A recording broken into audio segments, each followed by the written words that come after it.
We were raised right, Alex said.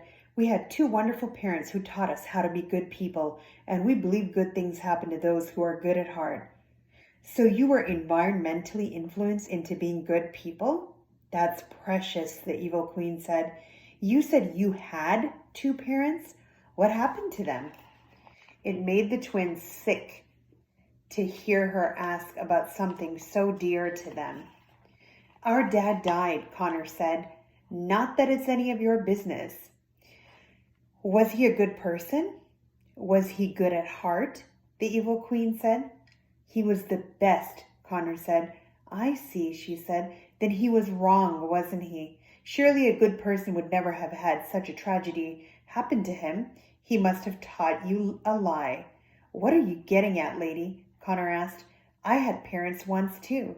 They taught me a similar lie, she said. The twins glanced at each other after hearing this, and the queen saw the surprise in their eyes. Shocking, isn't it, to know that someone like me had parents, had a life, and had loved ones, the evil queen said, becoming lost in thought. So if you had decent parents, who messed you up? Connor asked. Or were you just born miserable? The evil queen's eyes fell to the floor. Much like you two, I was environmentally influenced into being who I am today.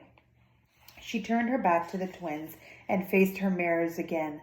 I'm going to tell you a story, children, a story that has rarely been told, the evil queen said. I doubt there's a story we don't know, Alex said. You don't know this story, she said. It's mine.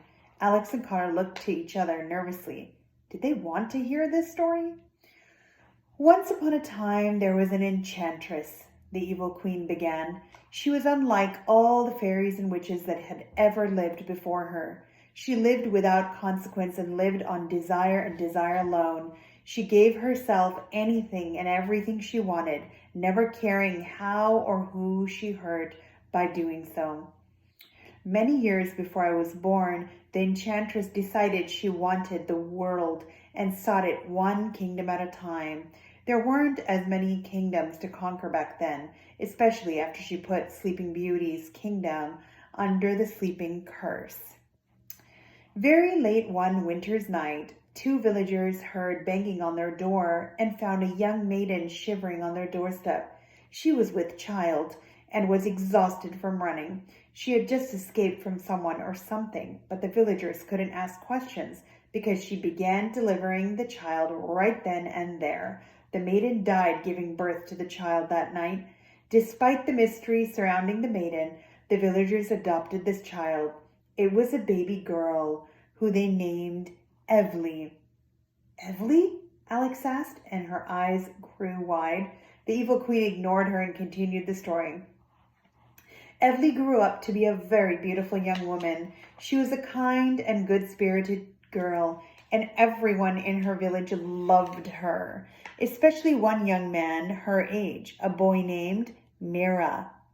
He was a poet and used to recite poems to her all day by the edge of the lake, a little way away from their village. Evely tried to impress him with her own poems, although they were never very good.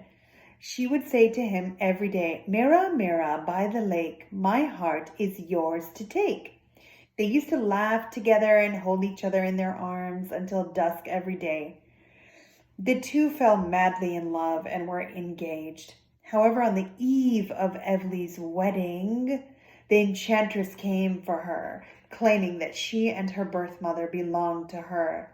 The enchantress killed Evely's adopted parents and took her into the far northeast to this castle.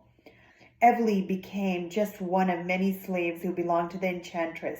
She had very big plans for the newest addition. Evely was groomed to marry Prince White, the future king of the northern kingdom, and the enchantress would control the kingdom through her. But Evely resisted, of course. Her heart already belonged to one man. Mira looked for Evely for years and eventually found her. They wrote letters to each other and exchanged them through the bars of Evely's cell. The enchantress ultimately discovered the letters, but the enchantress was smart. She knew if she killed Mira, Evely would be inconsolable and worthless to her. So instead, she imprisoned Mira inside a magic mirror for eternity. Evely was heartbroken. The evil queen said.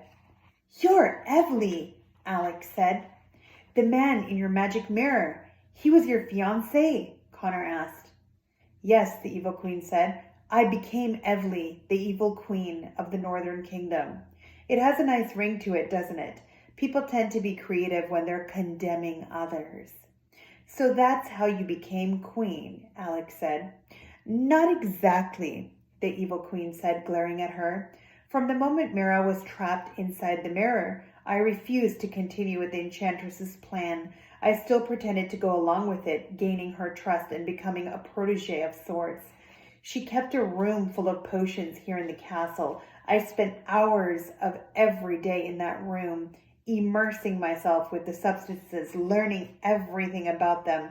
I concocted a poison so strong and deadly that all the trees and flowers for miles and miles were killed after 3 drops hit the ground outside my cell window. I was positive it would bring the enchantress to her end, and it did. The poison weakened the enchantress to the state of an ailing human. She ran from the castle and died somewhere in the forest nearby, unable to take care of herself without magic. I freed her slaves from her castle, including the man who later became my huntsman. The one person I wasn't able to free, however, was Mira. He was trapped in the mirror, and there was no way to get him out. I traveled all over the kingdoms for years seeking help from every witch and fairy, but no one knew how to free the man from the mirror. The curse was too strong. Seeing the man I loved every day through a layer of glass, unable to touch him or kiss him or hold him, was unbearable. I was more than heartbroken. The pain was so deep I could barely breathe. I was sure my heart would eventually stop beating if I didn't do something for it.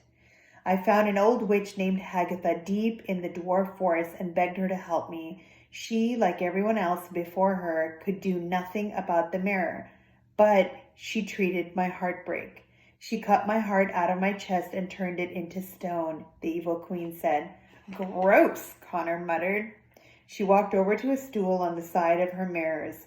On top of the stool was a stone that resembled a human heart. Alex gasped when she realized what it was. Only when I touch the stone do I feel any heartbreak, pain, or emotion whatsoever, the evil queen said. She picked up the stone and held it tightly in her hand. The evil queen's reflection changed in the mirror of the truth as she held the stone. They saw Evely's reflection instead, the young and beautiful maiden the evil queen had once been.